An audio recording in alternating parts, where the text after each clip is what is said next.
Hey, how's it going? I'm Dan Fradenburgh, and this is Chess with Investors. Today, I'm joined with Chris Perkins. How you doing today, Chris? Amazing. How about yourself, Dan? Oh, I can't complain. It's always a good day to talk about investing over a game of chess. And one thing that's kind of special about today, generally my guests are in the, cool, I'm white, so I'm going first. So normally my guests are in the real estate space, and I've been eager to diversify a little bit when it comes to that sort of thing, just finding out what other people have going on. Before we get too deep into it, Chris, do you want to introduce yourself?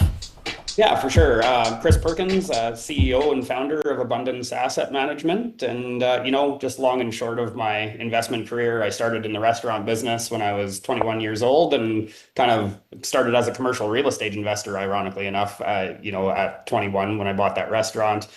Whole notes of everything just kind of rolled into stock market investing and managing risk and discovered how important liquidity is to me. And yeah, so here I am in a nutshell. I love it. I love it. So you mentioned the stock side of things. I guess before we get any deeper, I should give the audience some background as to what on earth we're doing.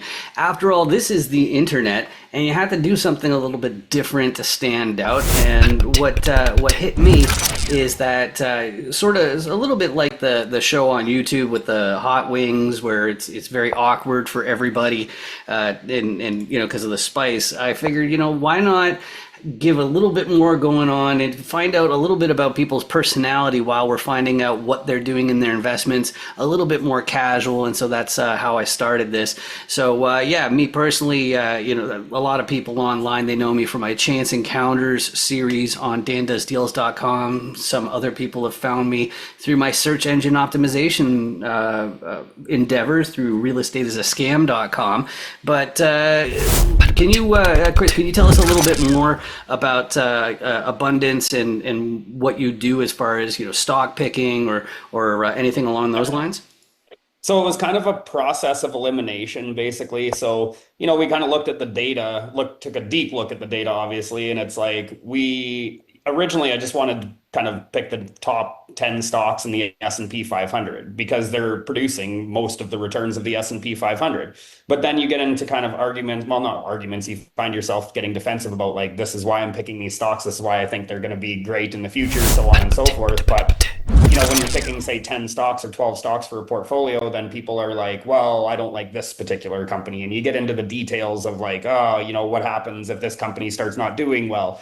So then we went back to like, okay, just believe in technology as a whole. And 90% of institutional investors cannot outperform the S&P 500. Put in real estate, put in whatever you want. Like you can match anything to the S&P 500. Almost nothing. It's like a very small percentage of funds have a history of outperformance over the long term.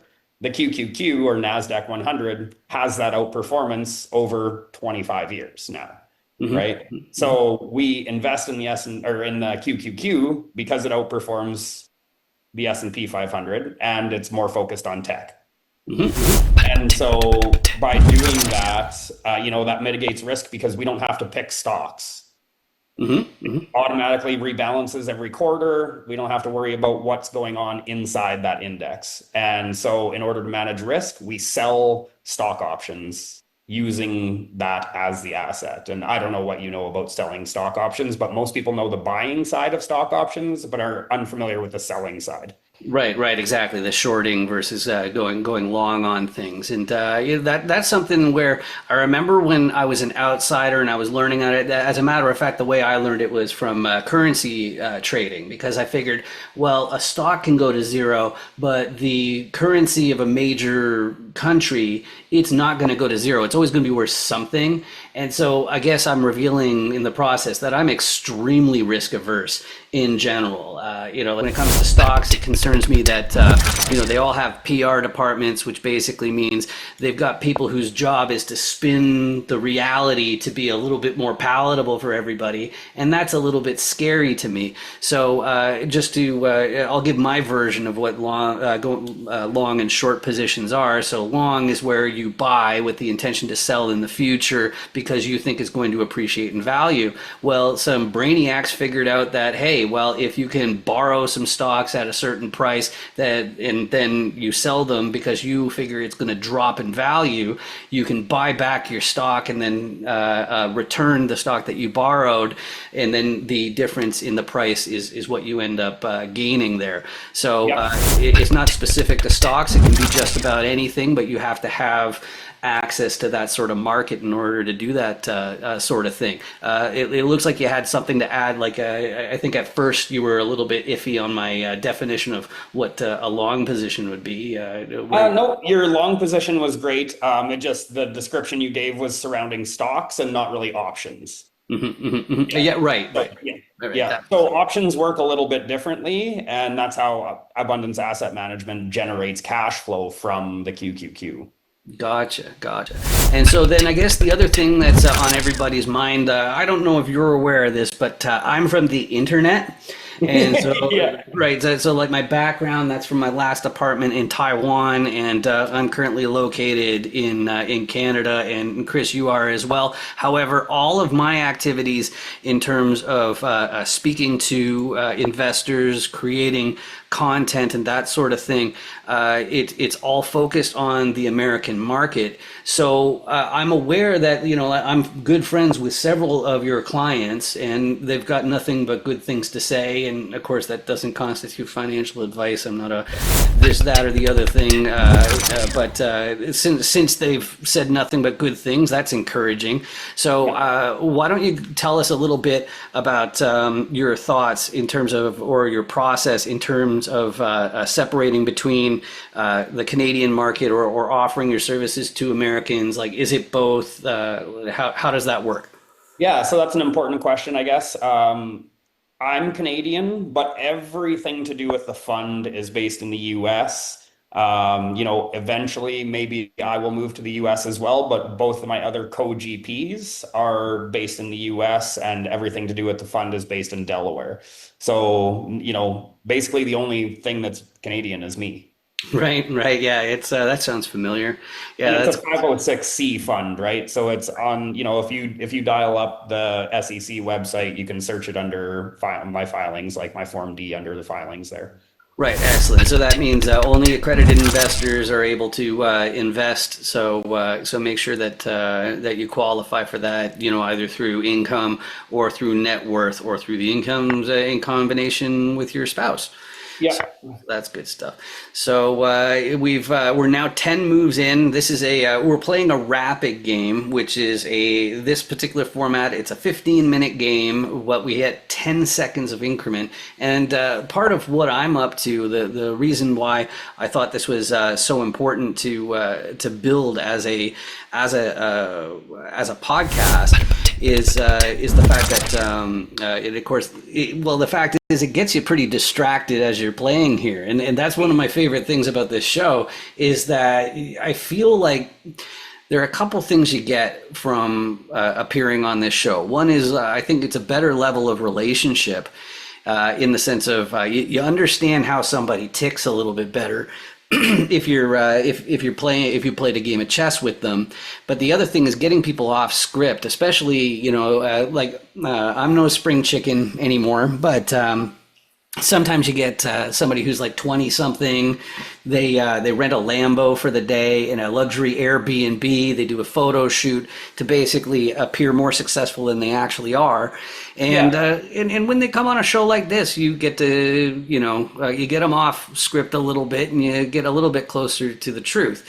But the other Yeah. thing too is you get to find out what is their relationship with adversity. What do they like when things are not going their way?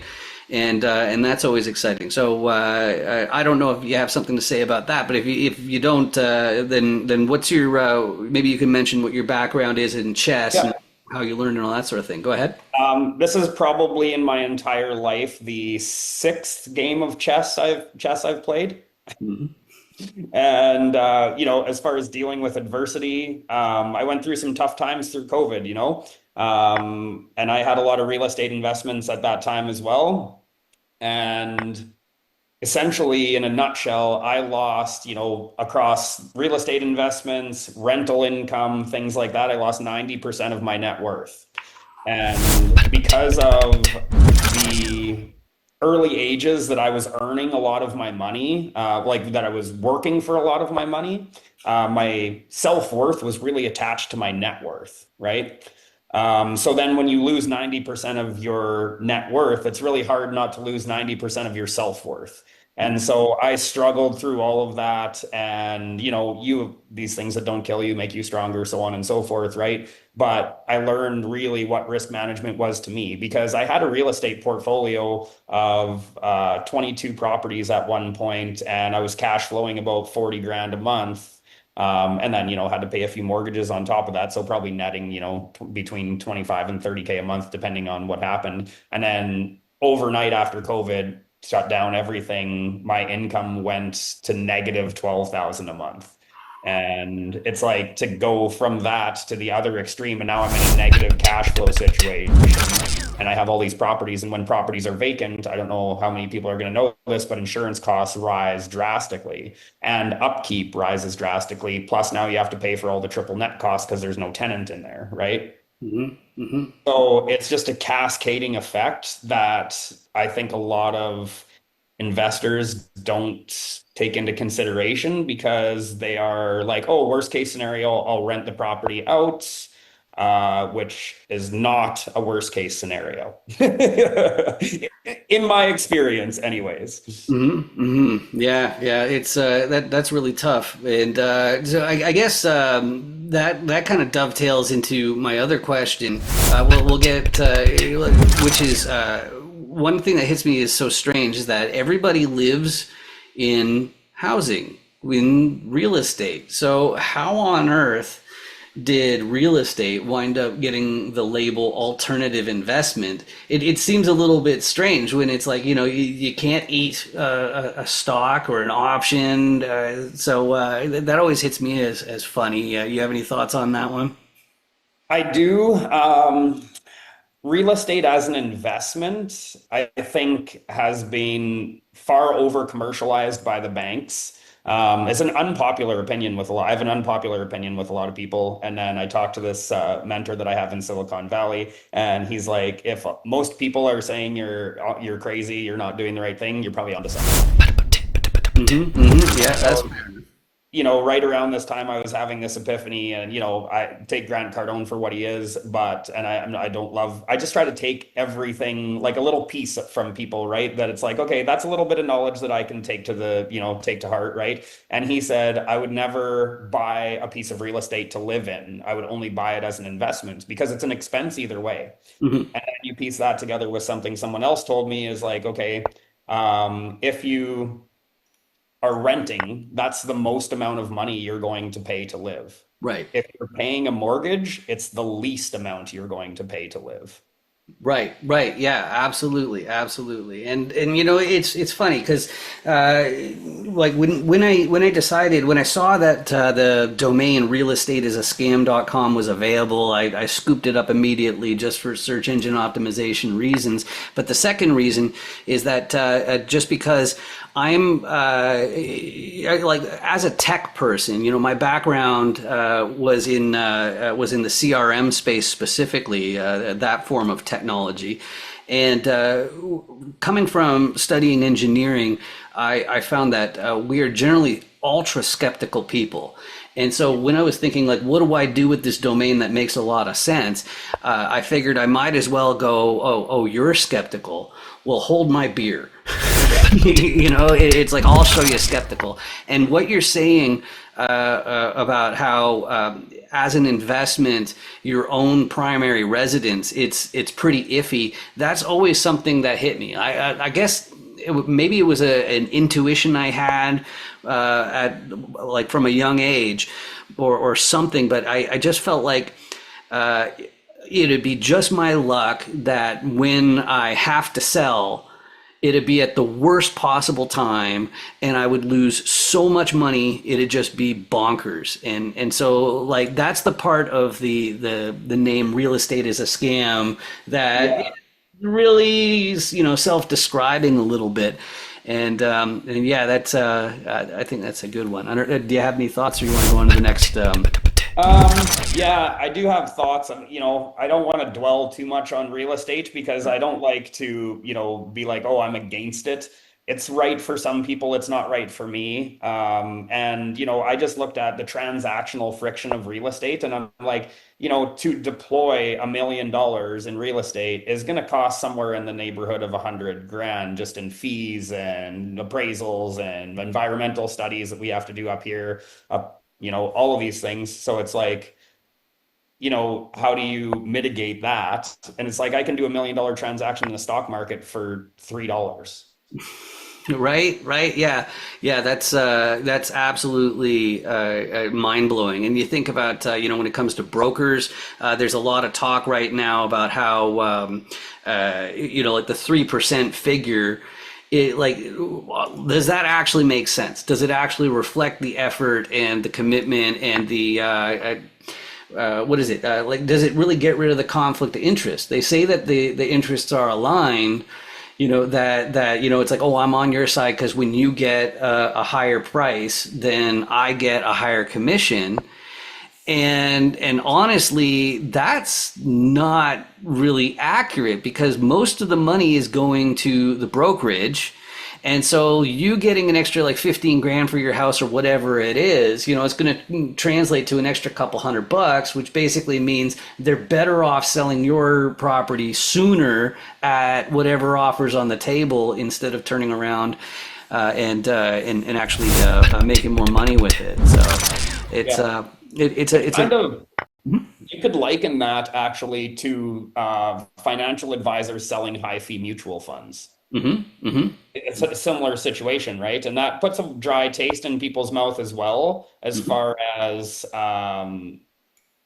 just financial advisors in general. And, not to brand them all with the same iron, right? But if you're a financial advisor putting people in high fee mutual funds, like in today's day and age, is just irresponsible, in my opinion.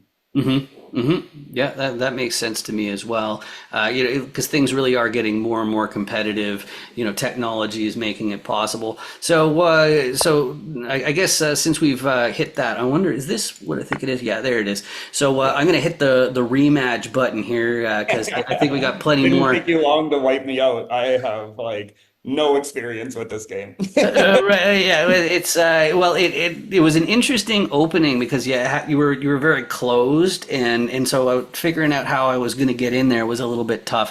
But once there were a couple of pieces hanging or something like that, it gave me a nice way in there. But that's a crazy looking mate right there. Cool. And now I'm with black, so now you get to go first. All So. right. So then let's. So you already opened the can of worms when it comes to stocks. Let's get back to that in a second. Let's talk a little bit more about you, whatever you're comfortable sharing, in Yep. terms of what's your idea of a good time, Chris? My passion is kiteboarding. Okay. Yeah. So you're strapped to a kite. I don't know what you know about kiteboarding, but you're strapped to a kite. You got a harness around your torso, and then you basically got a wakeboard on your feet. Mm-hmm. And use the wind to propel you across the water. And I always joke around with people that it's the most fun you can have with your clothes on. Yeah, yeah, that makes a lot of sense. Of course, you being out in British Columbia, where you've got the best weather out of the rest of Canada. Like I think a lot of people in the audience probably don't know this because they think that everybody lives where I do, where everybody is in an igloo. You have your dog sled, okay, Yeah. all that kind of stuff, and then like it's the worst whenever you get the parking ticket for your dog sled. It's like it's terrible. Yeah. Nah, Yeah. Yeah. yeah, I've You got gotta get your endless. dog sled towed. Oh yeah, exactly. Yeah, totally. They just like dangle a stake in front of it, and Yeah. they don't even Yeah. have the trucks or anything like that. But Yeah. yeah, that's Oh, good yeah. stuff. But you've been out in BC for a long time, or No, I moved here in December. I was living in Saskatoon, Saskatchewan for the last 6 years, but it's cold there. Was with a girlfriend that ended, so moved out to where things are warmer and awesome. gotcha, gotcha. Now, one thing that I run into fairly often with some people is I'll even lay my cards on the table. A lot of it has to do with the fact that I lived in Taiwan for so long. It's my accent is I like to call it bespoke. I learned to I'll even lay it out right. It was I Americanized a lot of my pronunciations. I try not to say about, so I try to say about. It's about 20 miles down the road, and that sort of thing. But Really, really enunciate that. Yeah. yeah, exactly. But of course, if I've had a drink or two, then I'm a little less successful at that. And it's funny though, because one of my fondest memories in my first year in Taiwan, I met one of the architects who was building Taipei 101. And so that's right in Taipei. It's I think it's like 507 meters tall. So it's like really, really tall skyscraper, which is really crazy because, it's a volcanic island. So, apparently they get it's like 150, 160 earthquakes per year, but you only end up feeling, like five, something like that, and so when I heard that they were making a skyscraper like that in Taipei, I'm like, that's insane. And they said, oh yeah, this one can handle a 9. And I'm like, okay, 9 is like the end of the world, so I just don't believe you.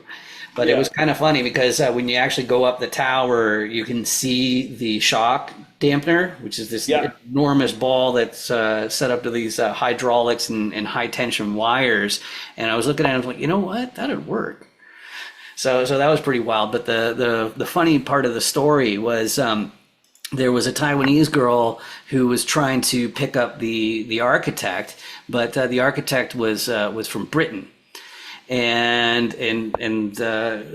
the issue that came up was she couldn't understand the British guy's accent, and she couldn't, and he couldn't understand her Taiwanese accent. So my first time being the interpreter was interpreting British English to Taiwanese English, and then in my accent, everybody could understand. I was the universal accent from that. But so This so it was, sounds like linguistic gymnastics. yeah, fair enough. But working with Americans, do you tend to notice the accent difference as much? Because that prairie side of your background, I do notice it myself. Is that something that you tend to notice very often? I don't notice it because I think everyone else kind of has it anyways. Like it's kind of like a slur of Canadian accents out here, right? Because like we have a lot of immigrants out here. We have like it's very diversified, right? So Oh it's yeah. like people like if you say A, people are like, yeah, he's Canadian for sure. Yeah, pretty much. Good. Yeah, and the about thing, I pay very little attention to it when I'm talking to people. I just say my thing, and yeah, Right, whatever it is. right. I am who I am, and like I am where I'm from is where I'm from. I can't help it, so I just say the thing. Yeah, yeah. It's funny. I think the other thing that was a big part of it, like obviously there was more market for a more distinct American accent in Taiwan, but the other thing that was a catalyst for it becoming more of a habit for me was just my tech work in from American clients. So one thing I ran into was I basically wanted to be like, I don't want to give people another reason to be dissatisfied with me as in a position in their company. So that's why I'm like, okay, well, the less people notice that I'm Canadian, the better in my view back then. Whereas now, I think a lot of people just think the accents are cute, and it doesn't really mean as much as it could have before. It's not as I don't even know what Definitive, I the guess. Yeah. yeah, it's definitely has some premeditation to it, but my heart was always in the right place doing that. But you were actually starting to say a little bit more on the subject of stocks, And Oh yeah. I don't know if you've got something in your back pocket to continue, or if you need me to tee up. But do you recall?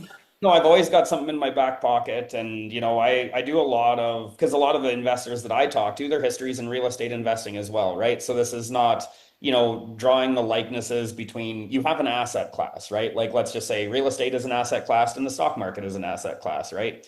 And you can buy, obviously, there's REITs out there if you want to buy real estate and you have liquidity, right? So it's like if you can make that transition from, okay, you're buying a piece of real estate, but you're buying it through a stock market where there's other people that are also buying that asset. They're publishing their books. There's transparency. You can go into their filings on the SEC site, all of these things, right? And that's what a lot of people I think right now are struggling with is a transparency of like, where did the money go? Hmm. Right. And you can't force transparency on people. Like they can drag that out, in my experience, in private equity and things like that. They can drag that out so long it'll make your head spin. So it's one of those things where it's like, do you continue to kind of, I don't know, not get fooled is not the right thing, but continue to invest in these private equity things, right? Where they're not proving that they're transparent, where they're not being forthcoming with books or other, just whatever your values are, right? Hmm. And so it's like the stock market, all these companies are changing lives. Like Google has changed the way we live. The AI bubble. People talk a lot about the AI bubble versus this is looks the same as the dot-com bubble, right? Hmm. Um, and the dot-com bubble, it's like, okay, we didn't really know who the winners of the internet were going to be Hmm. Hmm. then, right? It could have been Yahoo, it could have been AOL. Like, I mean, I don't know. I was too young at that time. I was just graduating high school, right? So it's like I didn't have my finger on the pulse of things. But one thing I know for sure is that we didn't have any clarity on who would be the winner of the internet race. And Hmm. now we know who the winners of the internet race were, and it's highly likely we know who the winners of the AI race are going to be because the winners of the internet race tend to just be like picking up the companies that are innovative and doing, highly scalable maneuvers, I guess, if you will. Yeah, yeah, Like yeah. NVIDIA, for instance, right? I mean, if you look inside just as an example of the company of NVIDIA, it's like they're producing massive amounts of increased revenue over the last 10 years, Hmm. right? Revenue is just skyrocketed and they're innovating at an alarming rate, you know? So it's like this is an excellent situation for anyone who can see the vision of where AI or where technology is headed. Hmm. Hmm. Yeah, yeah. And I there's think that. no technology in a house really, right? That's a scalable solution. Oh, okay. Yeah, yeah. I see what you're saying. Yeah, because it's funny because that reminds me one resource. If you want to get your kids' screen times to be a little bit more productive, they end up learning a lot more for like per hour or whatever you want to call it. There's a company called the Great Courses, and there's a streaming service called the Great Courses Plus. It's a very affordable platform. It's like $10 a month or something like that. So it's like even cheaper than like YouTube Premium or something like that. Yep. And they have one course called Everyday Engineering, and I've been going through that with my kids so that they get an idea of exactly the type of technology that's in your house. But like what is a building envelope? Like why are roofs designed the way they are, and like how does it keep moisture and Yeah. precipitation away from the rest of the building, and all that sort of thing. And yeah, I think it's quite fascinating, and it's a neat one. Kind of like this match that we're having here. It's like it's clear that you're in a bit of trouble, but like sealing the deal is like I can't believe I haven't even deployed my queen yet. I think that'll work though. I think I can do it that way. So yeah, it's so really what we're talking about though is that those are more or less mature technologies. We're definitely finding more ways to do a better job of many of the things that were already in place. You know, like we've got better products that go under the shingles, you know, to keep precipitation out. And oh, okay, so that's moved over there now, huh? Okay, so this is actually probably going to be a little bit even more effective now. Okay. So technology, yes, as far as that goes, but like think about the technology and then let's say the membrane for the roof. I'll use that as an example, right? Right. So then you need a manufacturing facility to build this membrane for the roof. Like let's say it's a membrane for a flat roof that has some amazing technology in it that won't let water in no matter what kind of thing, and it regenerates. But you Mhm. need a factory to manufacture that. Right. And in my experience, investing in private equity companies, manufacturing is hell. Prototypes are great and it proves out that this thing works, but getting that to economies of scale is a difficult situation, right? And Right. so essentially, instead of investing in the piece of real estate, I would rather invest in a company that builds the shingles. Yeah. Yep. That makes Because they sense. have And of course, yeah, semiconductors themselves. You know, like yeah, if you actually stay abreast of, like video cards, for example. You know, they'll yeah. talk about how many nanometers the individual transistors are, and you know, like they're down to like four. Oh, okay. I think. Oh, actually, yeah, you're queen. Yeah, so I'll do it this way. Okay. So the yeah, they're okay. I'm played right into you. Yeah, well, no, not exactly. Like I wasn't expecting it, but I was going, well, if you want to give me a queen, then yeah, it's that was Gift from above. we got some fireworks for the audience today. That was some good stuff right there. No, we just have an amateur sitting on the other side of the chess table is all that's But yeah, so they have like they'll talk about how many nanometers the current generation of transistors are, and like clearly, especially through COVID, it was so obvious that. I think that's it there. Yeah, there we go. That's good. Yeah, it was obvious that the rest of the world can't replicate what Taiwan has, or at least it takes years and years to get anywhere near it.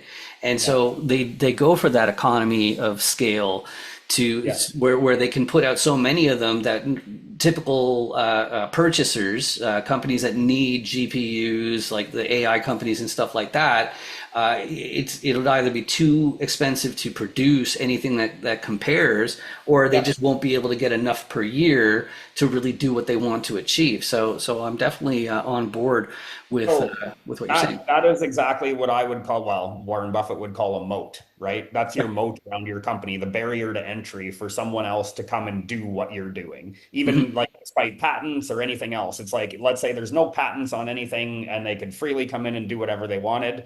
There's going to be a huge barrier to entry just in the process to get set it up and get everything running properly. Exactly. Nobody's building 4 nanometer transistors in their garage. They're just, Yeah. it's just not going to happen. That's And fantastic. even if they are to the scale at which and to bring the cost down, impossible. Right, Impossible. exactly, exactly. And at least So not outside of Hollywood. But I'm yeah. sure there are plenty of people that are very excited about what you have on the go. Again, you did mention it's 506c, so it's going to be for accredited investors. But I'm sure people are eager to find out how to reach out. What are the best ways to reach out, Chris?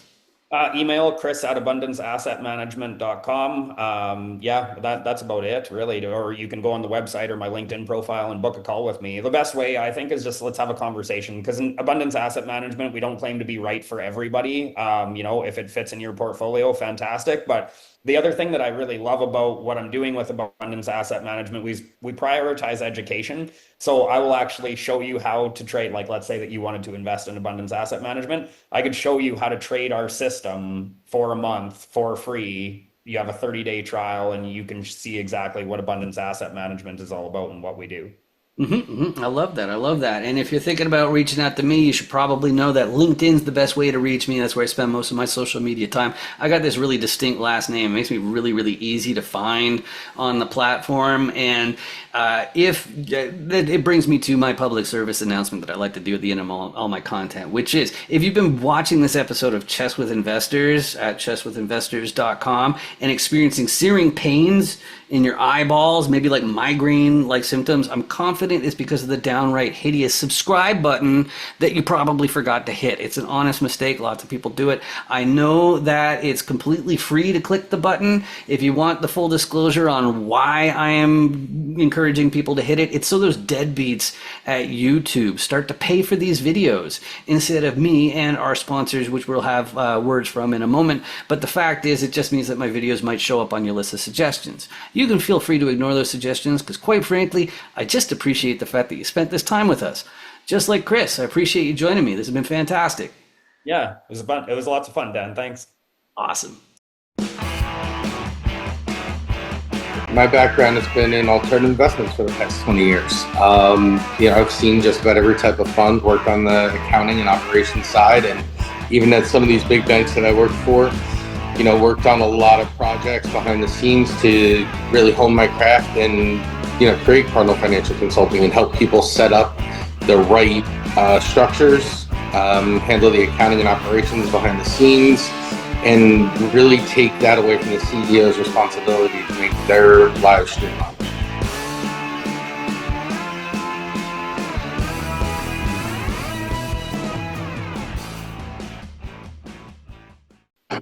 Sorry.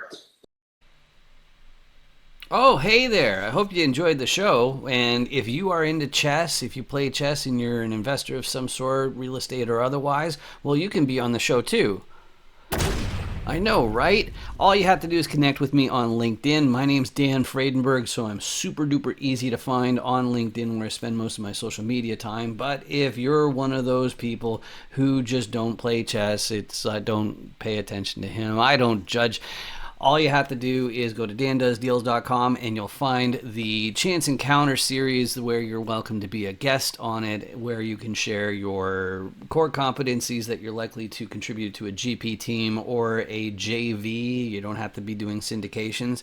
And we'll talk about your buy box and stuff like that. It's easy peasy. It's like 15 minutes long to record, and there are no real fastball questions. Just tell the truth, and everybody will be fine. And if that's not really your thing, dandoesdeals.com, it also has the way to meet more, join more people, add more people to your investor list, your different deal sponsor operators and KPs.